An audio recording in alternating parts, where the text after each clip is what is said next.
Hello, ladies and gentlemen. Welcome to my channel, Fluent Pro Hub. Hey everyone, and welcome back to the show. You know we love to really dig deep into a topic, and today is no different. Today we're taking a deep dive into mastering English, and I'm so excited to have you here to chat about some of these really fascinating ideas in these excerpts from Mastering English, Avoiding Common Learning Mistakes from Fluent Pro Hub. There's some really surprising stuff in here, and honestly, it's made me rethink how I approach learning new languages. It really makes you think, doesn't it? I mean, we spend years and years trying to learn a new language, and yet somehow we managed to learn one when we were just tiny little kids. I know, right? It's like we make things so much harder on ourselves as adults. Well, I think that's one of the big points that this source is trying to make. Like babies don't sit there with grammar textbooks, right? Right, they just dive right in. They're constantly hearing the language, trying to imitate what they hear. It's so true, and yet so many of us get stuck in what this source calls grammar overload, which they say is like the first big mistake people make. Oh yeah, it's easy to get caught up in all the rules and the details of grammar, but honestly, most native speakers don't even use perfect grammar all the time. And even if you could somehow learn every single grammar rule, it still wouldn't guarantee that you'd be able to speak fluently. Yeah, I mean, think about it. Fluency is really more about being able to communicate effectively, not just knowing all the rules. So how do we escape from this grammar prison we've built for ourselves? Well, the source suggests that we really need to shift our focus from rules to practice. Instead of poring over grammar books all the time, we should immerse ourselves in real life English. Right. Listening to podcasts, watching movies, having conversations, even if they're short and simple, just get that practice in. So basically, learn English the way we learned our first language, by doing it, not just studying it. Exactly. And the source actually has some really interesting tips on how to make that happen. For example, have you ever noticed that you catch yourself translating everything in your head before you speak? Oh my gosh, all the time. I'll see a cat and think gato before I remember to think cat. And that's the second mistake that the source points out, the translation trap. It's like you're making your brain work 3 times as hard. Yeah, it's like running a marathon when you could just, walk across the street. Exactly. And I mean, plus, direct translations often sound super unnatural because languages just don't map onto each other perfectly. Okay, so how do we break free from this translation trap? I think the key is to start thinking in English directly. So instead of, translating I am hungry in your head, try to just think, I am hungry when your stomach starts rumbling. So it's about creating new pathways in our brains that connect directly to English. Exactly. And the source gives some really, really simple exercises that you can do to practice this. When you see everyday objects, try to think of their English names directly without translating. Oh, that's a great tip. I'm definitely going to try that. And another one is to narrate your actions in English. So instead of thinking, I am brushing my teeth, just think brushing my teeth as you're doing it. Yeah, it sounds a little silly, but I can see how that would help. The more you practice thinking in English, the more natural it becomes. Absolutely. And that actually brings us to the third mistake that a lot of English learners make. Which is, don't leave me hanging. The silent struggle, which is basically when you understand English perfectly fine when you're reading or listening, but you just freeze up when it's time to speak. Oh, I know that feeling. Yeah. It's like my brain just turns to mush the moment I have to open my mouth. Right. Well, the source compares speaking to working out a muscle. You need to exercise it regularly to get stronger. It's not enough to just passively absorb information. Okay, so what are some workouts we can do to strengthen our English-speaking muscles? Well, the source has a couple of suggestions. One is talking to yourself in English. Right. Which might feel a little strange at first, but... But it's like having a built-in English-speaking friend. Right.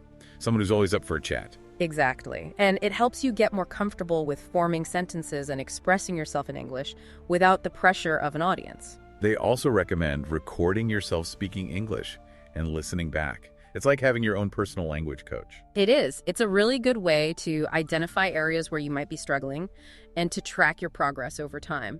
And of course, nothing beats finding a speaking partner to practice with. I know, but even if you don't have someone readily available, there are so many language exchange apps and online communities where you can connect with other learners. Yeah, absolutely. The key is to find opportunities to use your voice and practice speaking English consistently. So it's not about being perfect. It's about getting comfortable with making mistakes and learning from them. Exactly.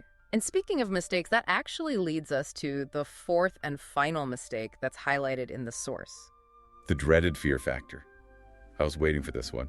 You got it. Fear of making mistakes is probably one of the biggest obstacles for a lot of language learners. Oh, totally.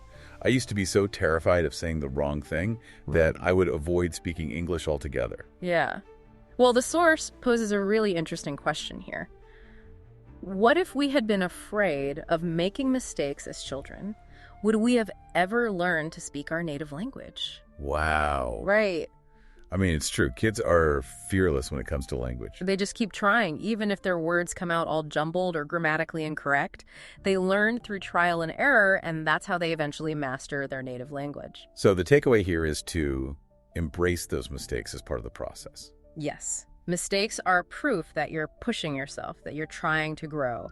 And, even native English speakers make mistakes all the time. That is true. We forget words, mispronounce things, get our grammar mixed up. It happens. But we don't let those mistakes stop us from communicating. Right. Exactly. And that's the attitude we need to adopt when learning English. See those mistakes as opportunities to learn and improve, not as failures. So how do we actually overcome this fear of making mistakes? Are there any tips in the source? Yeah, they suggest shifting our perspective from perfection to progress.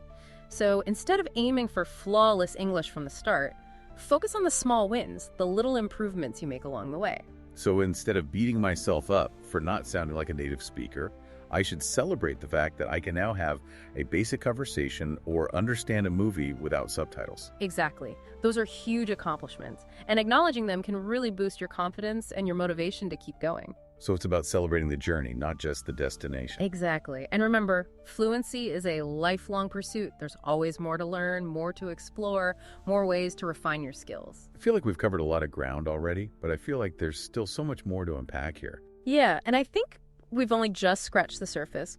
But before we dive deeper, I think it's helpful to maybe just do a quick recap of the 4 common mistakes we've talked about so far. Because understanding these pitfalls is the first step to overcoming them. Absolutely. We've talked about grammar overload, the translation trap, the silent struggle, and the fear factor. Yes. All very relatable. And remember, these mistakes are not meant to discourage you, they're meant to empower you. By recognizing these patterns and consciously shifting your approach, you can unlock a whole new level of fluency and confidence in your English. So what are some actionable steps that our listeners can take to start applying these insights to their own learning journey? Like, what are your top tips for overcoming these 4 hurdles? That's a great question. Where do we even begin? Yeah, There's so much information out there, it's easy to feel overwhelmed. it can be. It can be. But I think one of the most important things to remember is that learning a language is a journey, not a race. And it's really easy to get caught up in comparing ourselves to others and feeling like we're not progressing fast enough. Oh, absolutely. And, and that's, I think, where this whole idea of progress, not perfection comes in. So instead of aiming for like this flawless English from day one, I think we should focus on celebrating the small victories along the way. Like, did you have a conversation with a native speaker without like totally freezing up? Right. That's progress. Mm-hmm. Did you finally understand a whole episode of your favorite show without the subtitles? Right. Progress. I love that. It's like giving ourselves permission to be imperfect, to make mistakes, to stumble a little, knowing that it's all part of the process. Exactly. And when it comes to the grammar overload, I think the best advice is to just try to relax. Yeah. Don't let the fear of making a grammar mistake prevent you from speaking at all. Think about it.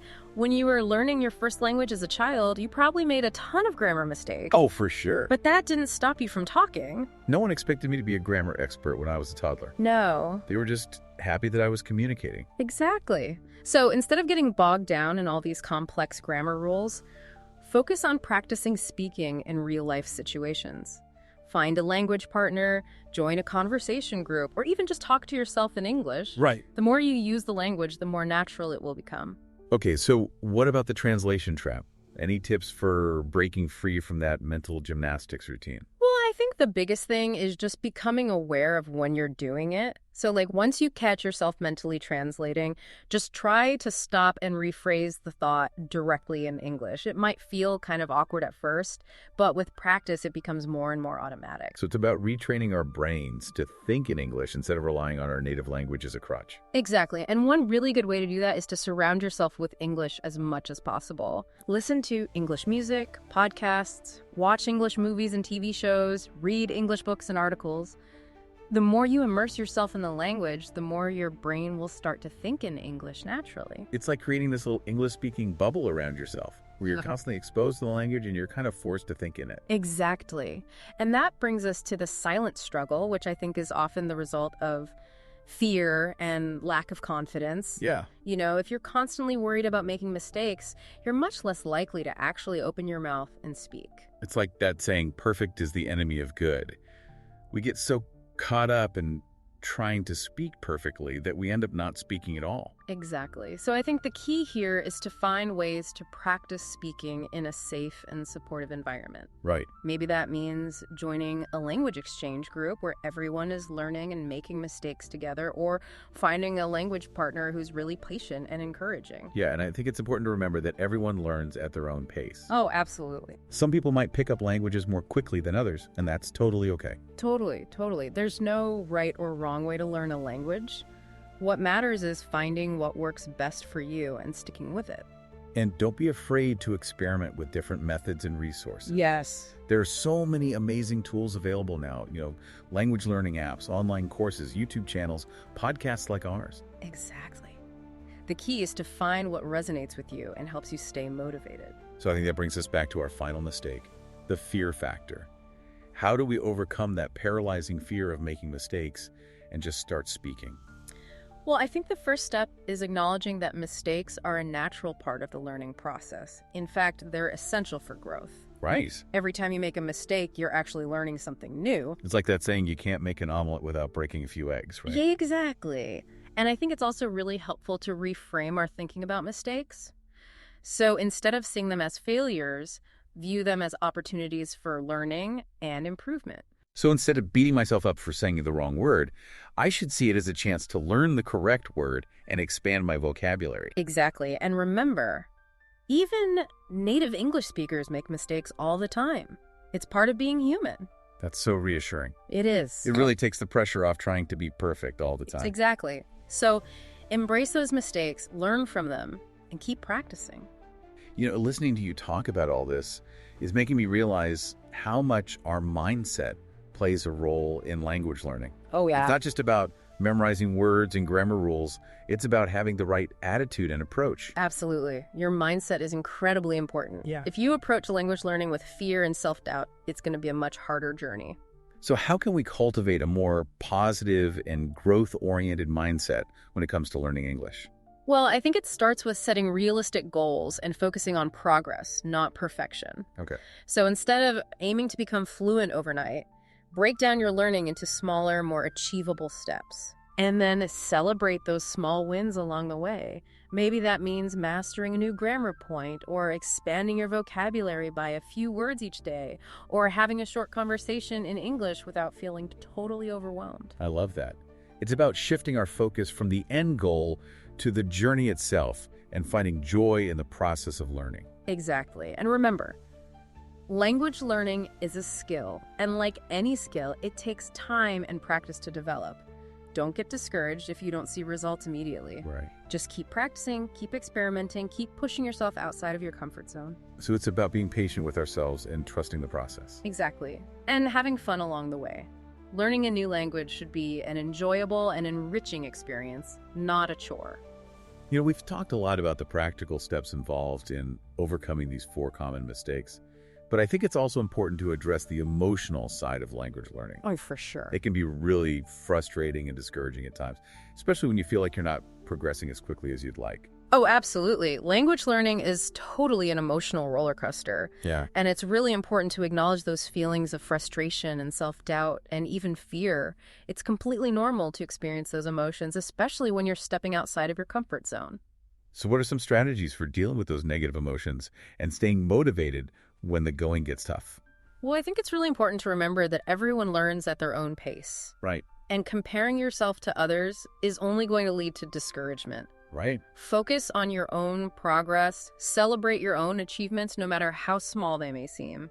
That is such an important reminder. Sure. It's so easy to get caught up in comparing ourselves to others, especially in today's, social media-driven world. Oh, I know. It's hard not to. And I also think it's really helpful to find a supportive community of fellow learners Yeah, who can relate to your struggles and celebrate your successes. that's a great idea. It's like having a cheerleading squad for your language learning journey.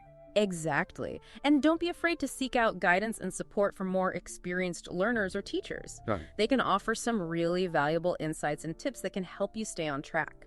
So it's about building a network of support and recognizing that we're not alone in this journey. Exactly. And remember, the journey of learning a new language is filled with ups and downs and twists and turns. Yeah. It's not always going to be easy, but it's incredibly rewarding. Listening to you talk about all this makes me realize that mastering English is not just about learning grammar and vocabulary. It's about embracing a whole new way of thinking and communicating. It is. It really is. Yeah. It's about expanding your horizons, connecting with new cultures and perspectives, and unlocking a whole new world of possibilities. And it all starts with taking that first step, even if it's a small one. Exactly. So for all of you English learners out there, I encourage you to embrace those mistakes, celebrate your progress, and keep pushing forward. We're rooting for you. Yes.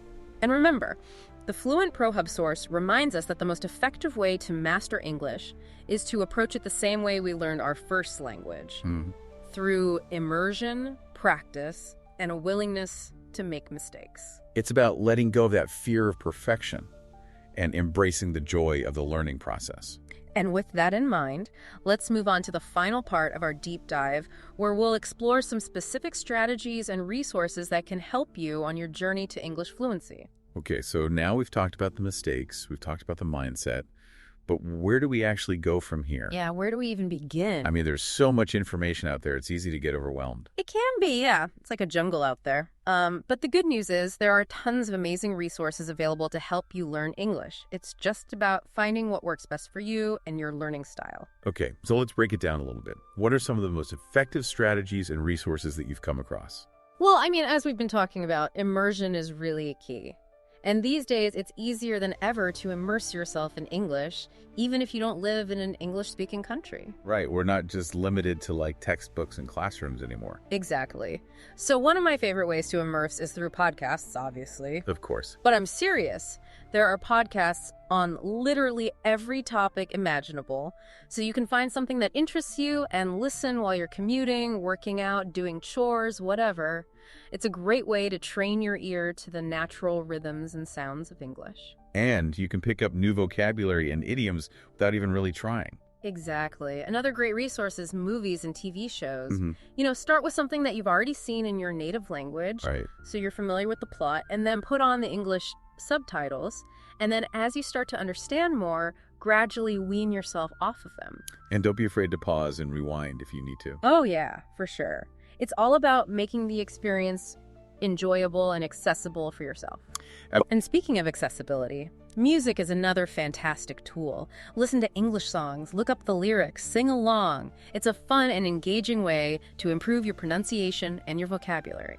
I've always found that music helps me remember new words and phrases more easily. The melody kind of creates a memory hook in my brain. Totally, totally. And I know it sounds kind of old school, but don't underestimate the power of reading. Start with simple books or articles on topics that interest you, highlight new words, look them up, and try to use them in your own writing or conversations. So we've been talking a lot about passive immersion, but how important is it to actually speak English regularly? Oh, it's crucial. You can listen to all the podcasts and watch all the movies in the world, but if you don't actually use the language, you're not going to become fluent. It's like learning to play an instrument. You can't just read the sheet music. Right. You have to actually sit down and practice. So where can people find opportunities to practice speaking English, especially if they don't have a lot of native speakers in their everyday lives? Well, I mean, as you mentioned earlier, language exchange apps and online communities are amazing resources. There are tons of platforms where you can connect with people from all over the world who are learning English, and you can practice speaking with each other through video calls or text chat. Yeah, it's like having a virtual pen pal who can also help you with your English. Exactly. And a lot of cities have language exchange meetups or conversation groups where you can actually practice speaking with other learners in person. It's a fun and social way to improve your fluency and make new friends. And of course, for those who prefer a more structured learning environment, there are always online courses and language schools that offer classes at all different levels, from beginner to advanced. You're right. And a lot of these courses now incorporate interactive activities and real-life simulations to make learning more engaging and effective. So it's really about finding the right combination of resources and strategies that work for you and your individual learning style. Absolutely. And don't be afraid to experiment. Try different things until you find what clicks. I think it's so encouraging to hear about all these different resources and opportunities available. It makes me feel like anyone can learn English if they have the right mindset and the willingness to put in the effort. I totally agree. And remember, learning English isn't just about achieving fluency. It's about, opening doors to new experiences, new connections, new ways of seeing the world. Expanding your horizons. Exactly. So whether you're learning English for work or for travel or for personal growth or just for the pure joy of it, embrace the journey. Absolutely. And remember, progress, not perfection, is the key. Celebrate those small wins. Don't be afraid to make mistakes. And most importantly, have fun along the way. That's right. And keep listening to The Deep Dive for more insightful conversations on topics that matter. Absolutely. Until next time. See ya.